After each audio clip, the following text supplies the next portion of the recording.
Welcome back to the channel, everyone. I thought it was about time I give you an update on what's been going on out here on lockdown at the homestead.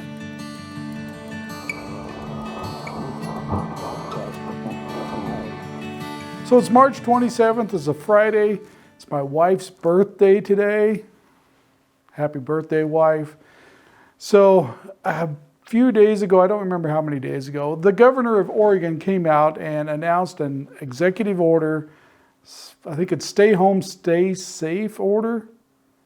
It's essentially a shelter in place order, but we didn't want to fuzz up the snowflakes, so we're going to call it stay home, stay safe. Anyway, since the last video I posted a couple weeks ago, and I'm not going to mention the name of the bug that's going around because that video got demonetized because of it. But I posted a video a couple weeks ago about this bug that's going around that's got everything upside down in our world. Well, we've pretty much been practicing stay home, stay safe. Anyway, we've kind of semi-locked down the place. Not really. We still go to town and get groceries every now and then when what's available, like milk, some things like that. We're gonna, as long as the local stores have them, we're gonna purchase, kind of like a normal shopping trip. We're not hoarding anything. We just don't want to dig into our supplies if we don't have to. So, but for the most part, we've been pretty much staying home, which is okay with us. My job, I can pretty much do from anywhere. My wife's a teacher. And the school shut down. Kind of some rumors floating around. They may not even open up the rest of this year. But the teachers are staying busy, providing information to the students, giving them work to do so they don't lose too much ground. So her and I, we can be in the same house for a long time together and not really get on each other's nerves too much. So this hasn't been a really bad deal for us.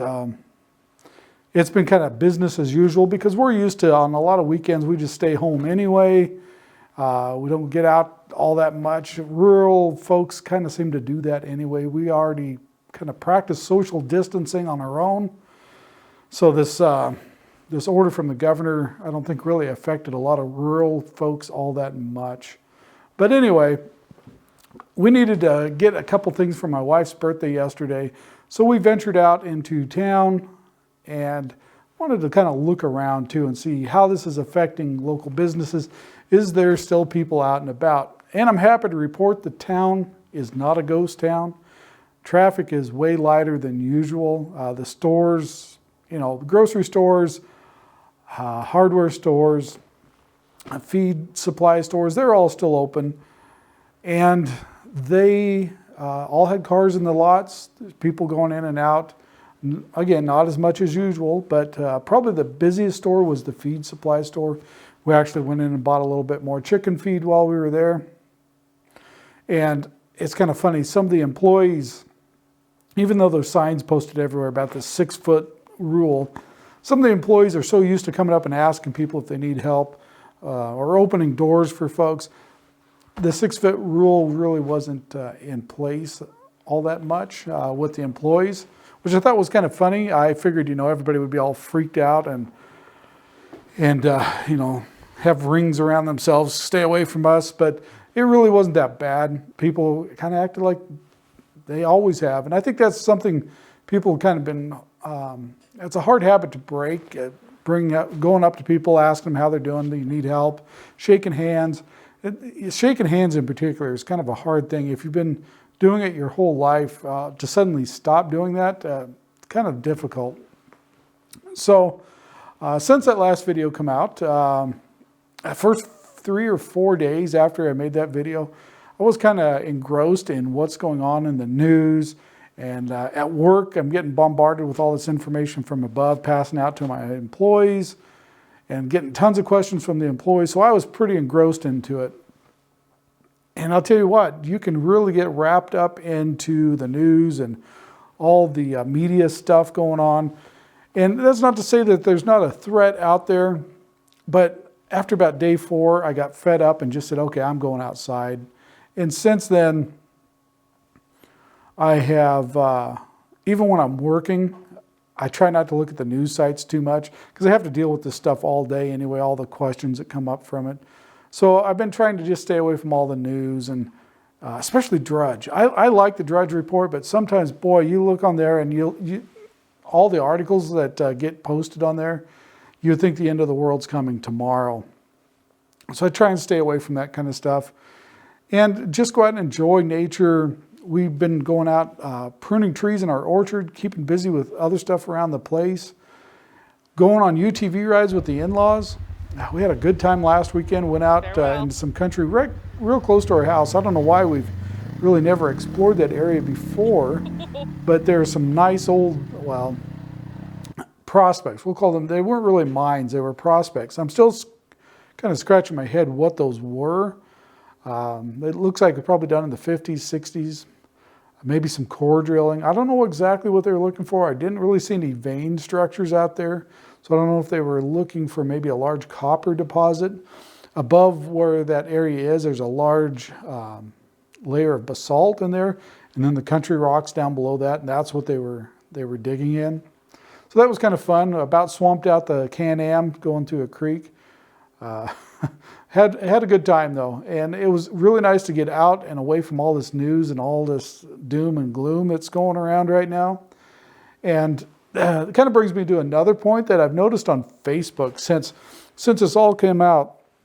I've noticed there's been two drastic sides to this on a lot of my Facebook friends and all the comments I see in community groups.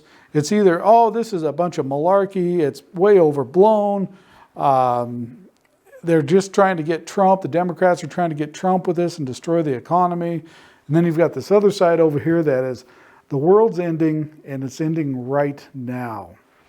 Now, I'd kind of made up my mind a couple weeks back what this amounted to. And it's not, for me personally, the way I view this, I'm a kind of an analytical guy, and I look at numbers, and I look at what Italy's going through, and of their confirmed cases of this bug, you know, over a 10% death rate. That's nothing to sneeze at. That's nothing to, you know, look down your nose at. You need to take that serious. If we had that happen here, overloaded our hospitals, we could be in some serious problems. So I can understand both sides of the view that either we're way overblowing this because, you know, the flu's affected this many people, but you got to really look at the death rates there. The flu average is a little over 0.1% death rate from the flu. And even here in the United States, I think I figured it up the other day, it's a little over 1% death rate right now. And if we overload the hospitals, we're going to look like Italy. That's no joke. So it is something we need to take serious. And I think a lot of people haven't. And I think that's the reason you see a lot of states going into these shelter-in-place orders. Whether you want to call them that or not, that's pretty much what they are. And I read today, and I'm not sure how I feel about this. I don't think I agree with it pretty much at all. Is national forests are being shut down, so no public access to national forests. Now that's, I'm not so sure that's a great idea, honestly. That's, I could see maybe campgrounds where people congregate. There gets a lot of congregation of people. But just to shut down a national forest, you got millions of acres out there, and like the local national forest, I think it's about 2.2 million acres. You can go out there on an average weekend and maybe see one or two people. Why in the world would you try and shut down a national forest? That's kind of bizarre to me. And here in Oregon, all the state parks are closed. So it's been a real eye-opener how quickly things can change with something like this. Something that it may not be right now. I don't want to sound too harsh about this, but killing that many people right now and the reaction that we've seen. But I understand the whole curve thing. And we want to keep as many people from overloading our healthcare system as possible. That all makes sense. But shutting down open landscape for people to go out, I really can't get on board with that. So a lot of weird things happening in the world right now. What I'm more concerned about, the virus thing, it's going to come and go. The effect that it's going to have on the economy is pretty dang scary to me. You see these trillions of dollars being spent by the government to keep the economy afloat, keep people in their houses, keep people with food on the table is more or less what all this is. It's not to stimulate the economy. It's to keep people from going nuts is really what it's about. That's the scary part of this whole thing. It's the virus itself, it is what it is. And but the rest of this, the effects it's having on the economy in particular, and all the trickle down, how that's going to affect everything else that we're dealing with, that we deal with in this country. That's where I see a lot of problems. And the other thing, the Facebook thing, I was going to mention too, the last few days I've actually seen the sides kind of calming down. We're not seeing it, well, you still see the far extremes on both sides, but there's actually some middle ground being talked about right now amongst my friends and stuff. The sides are kind of coming back to the middle, and that's kind of where I've been on this whole thing. I think the whole time is it is a threat that we need to take seriously. Do I think some of the measures that, like the national force, do I think we need to be doing that kind of stuff? No, we don't need to be doing that. There's some other measures I'm just really not sure that they're really going to be all that effective. Like I see on the news, authorities trying to shut down gun shops and such. Man, that's some pretty dangerous ground we're talking about there. That can spiral out of control really quick. So, but the other thing is, some of my favorite YouTube channels, the host of those channels, man, I'm going to try and say this as nicely as I can, but they've went off the deep end. They're acting like this is the apocalypse right now. They're in the beginning stage of the apocalypse, and maybe we are. I don't know, but I don't see it there yet. Some of these guys are acting like cities are collapsing and the populations are spreading out and going to go out and enter their property and take their stuff. They've got their body armor out, showing everybody their body armor and carrying around their ARs and sidearms on them all the time. And it's just like, wow, guys, calm down a little bit, man. Some of them are portraying it a little better than other ones. But I'm like, wow, we're not to that point yet, guys. We might get there. There's a million ways you could get from where we are to there. Right now, we're not there. Calm down. You don't need your AR-15 on your back right now, carrying it around your property unless you got coyote problems. Admittedly, I carry mine around quite a bit on the property, but I don't necessarily put it on YouTube. But we got coyote problems and the occasional wolf. Of course, we don't shoot the wolves, but if you've got critter problems, I completely understand it. But I don't know. It's been kind of amazing to me to see that change in some of the channels I watch on YouTube. See those folks kind of go that route already. I don't know. I don't know what to think about that.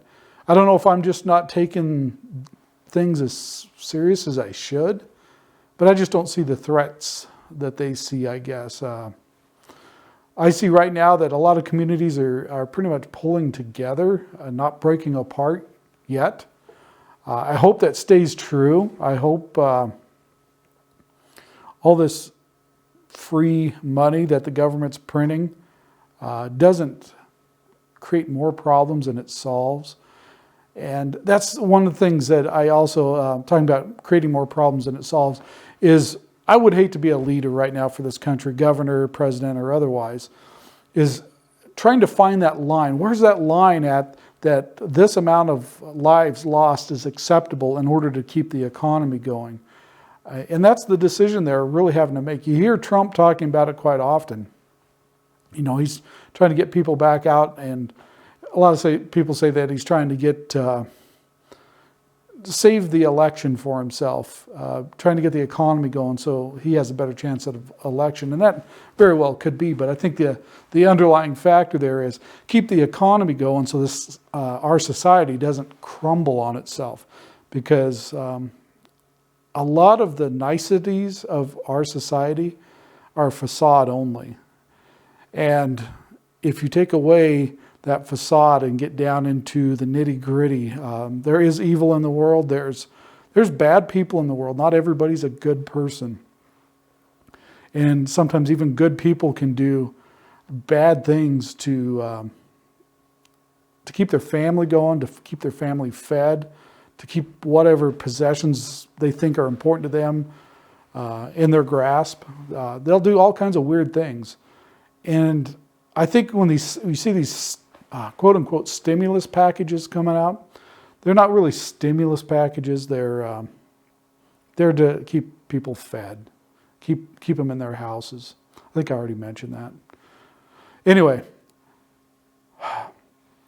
before I forget, on the last video I mentioned my little boy had a bug. We wasn't sure what it was really, but it turned out to just be a stomach bug. In a couple days he was better. He's back to normal.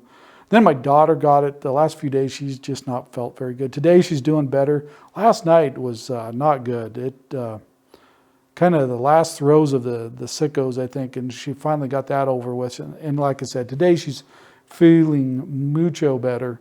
So hopefully nobody else in the house gets it. That was a bad stomach bug.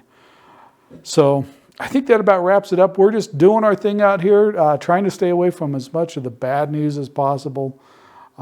Looking on the bright side of things. And I know there's tons and tons of doom and gloom out there you can focus on. And I encourage you guys not to do it. Go out and have some fun. If you're out in an area where you can go do some gold panning and the government hasn't shut it down yet, go do it. Go out and explore something new. Go for a hike. Go trim your trees. Do something. Get away from the news for a while. It won't change anything. It just brings you down. So anyway, I'm going to go spend the day with my wife. It's her birthday. I had to work a little bit this morning, and it's supposed to only be 2 hours, but it wound up quite a bit longer. And I had to do about 10 takes on this video. My phone just would not stop ringing. Every time I'd get started, my phone would ring, and I'd have to answer a call about something from work. So hopefully that's done for the day. I was supposed to have most of the day off. So anyway, take care. Keep safe. Keep your distance from everybody besides your family. Give them a hug. And we'll see you guys on the next video. Oh, before you go, I almost forgot. I'm thinking about doing some live streams. Are you guys interested in joining us in a live stream? I don't know what day we're thinking about yet. Maybe tomorrow. We'll maybe pop up on a live stream for a little bit, see how that goes. I think it'd be kind of fun. I've got some extra time right now. We're not going out trucking around as much as we were. So some live streams and interact with you guys would be kind of nice. See how everybody's doing. Leave comments below. Let me know what you think. And may God bless your day, and we'll see you on the next one.